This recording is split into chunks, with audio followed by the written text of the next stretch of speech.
big as the ocean blue. 'Cause when you dream, it might come true.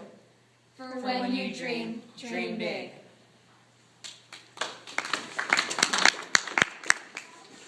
This is a compilation of short stories and ideas with the main purpose to inspire dreamers to dream big. Never stop reaching for the stars. Set your goals high, aspire to be great, and dream big. In a TED Youth Talk, author and educator Brad Metzler shared a piece of advice that he tells his young children when he tucks them into bed. Dream big, work hard, and stay humble. We would like to share that same message with you tonight. Did you know that Martin Luther King was only 26 when he was leader of history's most famous bus boycott? And Amelia Earhart was 25 when she broke her first world record. And Steve Jobs co-founded the Apple computer at age 21. Jerry Siegel and Joe Shuster were just two young boys with dreams and imagination and a shared love for comics. They were not popular, not experienced, and not even starting careers yet. Each at only the age of 17 put their creativity to work and created the legendary character Superman. For when you dream, dream big. Orville and Wilbur Wright were two brothers with a crazy idea and one big dream. You guessed it, their dream was to fly. And obviously it came true, because right now, at this moment, there's an estimated 60,000 human beings traveling through the sky because of that dream. But achieving this dream was not easy. For a long time, failure was pretty much the only thing they experienced. It is said that each time they tested their flying machine, they would bring with them almost enough materials to build a whole new model, because they knew it would crash and it would break, and they would have to build it again to try again. Like the Wright brothers, when you dream, dream big. Jacob Barnett is one of the world's most promising researchers, and he hasn't even turned 16 yet. At age 8, Jacob started making waves at Indiana University when he auditing physics classes. At age 9, he made discoveries that expanded Einstein's theory of relativity. Jacob has an IQ reported higher than Einstein's, and in 2013 became the youngest scholar and emerging researcher ever accepted into the Independent Perimeter Institute for Theoretical Physics in Waterloo, Ontario. He is now the world's youngest astrophysicist. But what makes Jacob's intelligence so influential? Having been diagnosed with Asperger's syndrome, he's not only triumphed over his difficulties, but has used his public profile to start a charity for children with autism, Jacob's Place. When he was diagnosed at 2 years old, doctors told his parents he would always struggle and barely be able to speak. He has flown in the face of medical fatalism. Like Jacob, when you dream, dream big. In the mid-1980s, a young John Lesser worked for Disney Animation. John had an amazing idea for a movie that he pitched to the higher-ups. John felt he could change animation forever if he were to render the backgrounds on the computer and superimpose the hand-drawn characters in action onto each background. For this forward way of thinking, John was let go from the company. As luck would have it, well, let's jump ahead a couple of years. As luck would have it, John ran into another gentleman with the same dreams for movie making as himself, Ed Catmull. The two somehow became friends with the very motivated and business-savvy Steve Jobs. In the late 1980s, they began a small company called Pixar, and in 1995, released the world's first fully computer-animated movie, Toy Story, which changed the way of animation forever. John is still the chief creative director for Pixar, and what's funny is he's the same for Disney Animation as well. Like John, for when you dream, dream big. Manoj Markov is the founder of the 5 Hour Energy, the company who makes those little shot boosts in a bottle. His idea was to create a substitute for coffee that was quicker and easier way to help the body either wake up or re-energize throughout the day. His little idea quickly led to a multi-billion-dollar industry. Manoj's personal worth is estimated to be around $4 billion. But a man from such simple beginnings really isn't interested in that kind of wealth. So he has pledged to give 99% of it to charities. In his dream, he literally plans to save the world. In his dream, he is developing the technology to bring clean, fresh drinking water to places where water is scarce. In his dream, he wants to help provide clean, human-powered energy units to places without power. And in his dream, he wants to help the sick get better by preventing they get ill in the first place.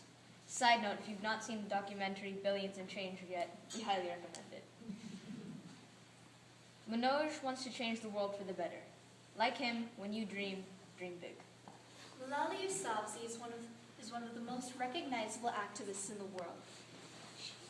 She is an education activist and advocates education for women in Pakistan. She started out as a simple BBC blogger at the young age of 11 and documented her life as a schoolgirl under Taliban rule. As she became more well-known for her activist efforts, she was a prime target for the Taliban. In 2012, Malala was shot in the neck and head. Miraculously, she survived the assassination attempt. Instead of cowering in fear, Malala became even more vocal in her campaigning.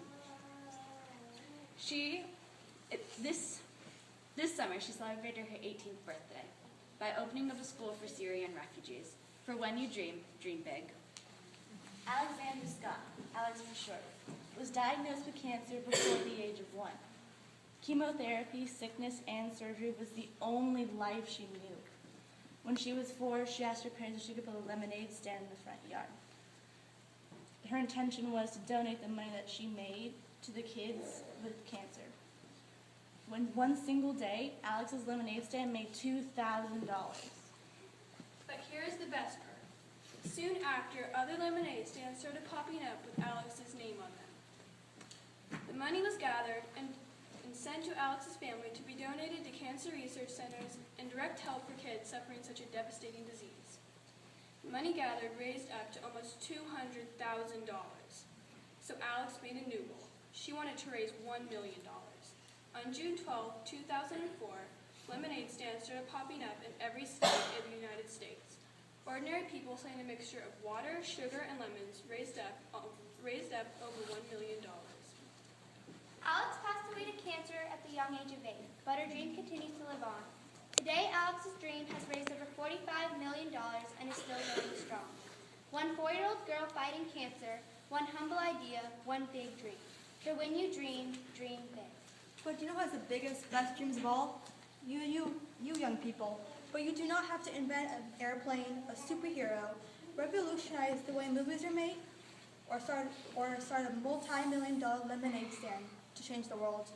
All you have to do to change the world for the better is help one person. Be kind just to one person. Every life makes history, and every life is a story. For when you dream, dream big.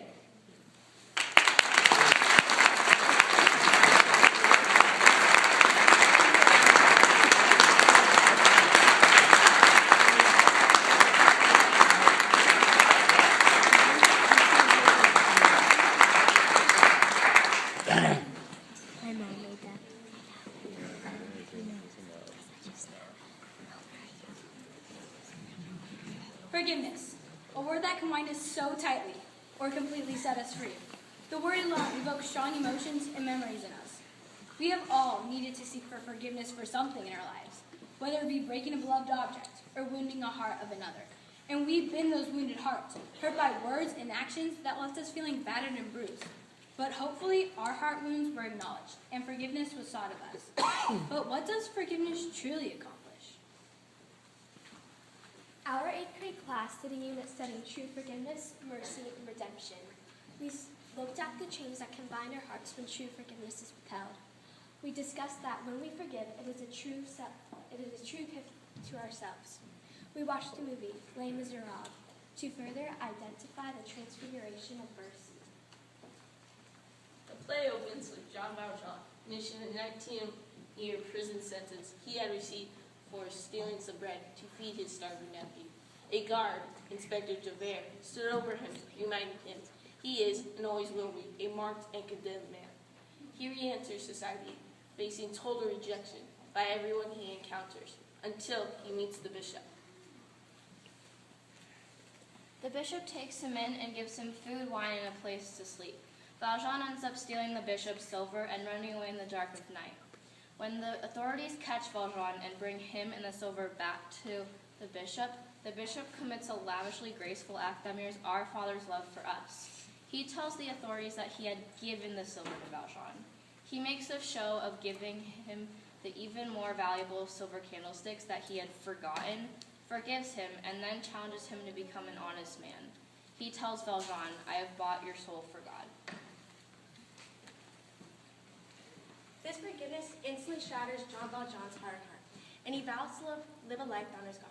He becomes a man that demonstrates selfless love that gives passionately to others. Just as the bishop modeled the Father's love for him, he in turn models Jesus' love for others. After a dying mother's request, he saves a young girl that he brings into his care and loves with all his heart. Later, when the love of her life is wounded, Valjean saves him and prays to God that he would take his life in exchange for the young man's. When another man is falsely accused of escaping parole, and Jean Valjean finally has the opportunity to be free of his past crimes, he demonstrates honesty by admitting his identity to save the innocent man. Javert continues to pursue Valjean with a fierce and merciless sense of justice. When Valjean finally has the opportunity to kill Javert and be rid of his relentless pursuit, he instead let him go free. Finally, at the end of his life, the last line he cries out to God shows the morally rich man he has become. He said, "Forgive me all my trespasses and take me into your glory." Jean Valjean was shown great forgiveness by the bishop. He took this forgiveness, this act of mercy, and showered its sweetness throughout his life to others. He didn't hold it in for himself. The forgiveness that he was shown did not just wash him clean of his wrongdoings, he was transformed by it, and then amply demonstrated to others, because that's the mystifying thing about forgiveness.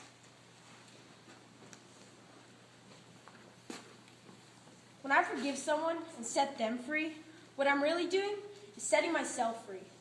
Pope Francis says forgiveness is not a setting. It's not feeling good.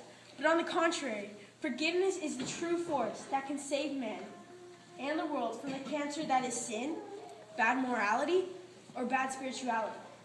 Now let me ask, can forgiveness really do that? Can forgiveness, coupled with mercy, save humanity? Some of us may struggle to forgive those who have hurt us. We hold on because it feels more secure. Like by gripping it, we are controlling the hurt. We may not want to forgive the other person because it feels like we're gifting them something we don't feel they deserve. Ultimately, some of us may struggle accepting forgiveness from another. Sometimes we feel justified in our actions, or, like Javert, we feel we acted out of a righteous sense of justice. The person that suffers when we choose not to forgive is ourselves. The person that suffers when we choose not to ask forgiveness is ourselves. Cycles of hurt remain unbroken. Wounds never heal, and mercy fails to grow when forgiveness is withheld. Now consider this. What if I freely give forgiveness, united with mercy to others? What if I abundantly seek forgiveness from those I have distressed? You see, when our hearts open wide to give and receive, transformation happens. Just like Jean Valjean accepted mercy and showered it onto others, we have ample opportunity to allow conversion in our hearts that does extraordinary things in the world. You see, by giving forgiveness and showing others mercy, what can actually be accomplished is total freedom in our hearts and a complete revolution in the world.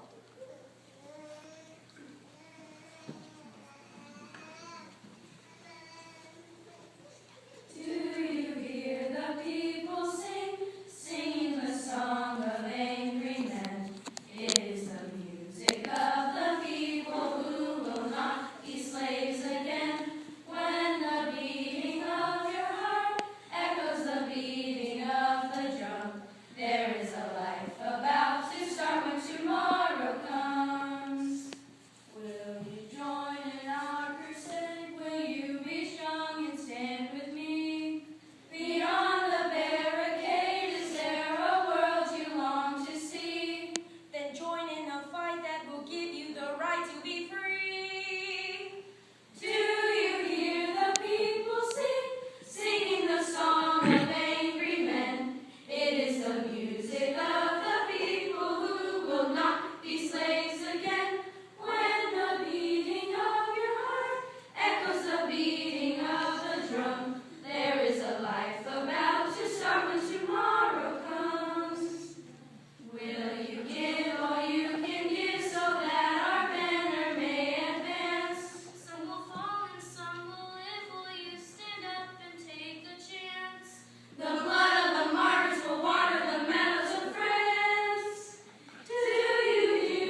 That concludes our program. Thank you for coming. Please continue. We do have some artwork in the room next door for you to enjoy and to look at. And let's give our young people a nice round of applause.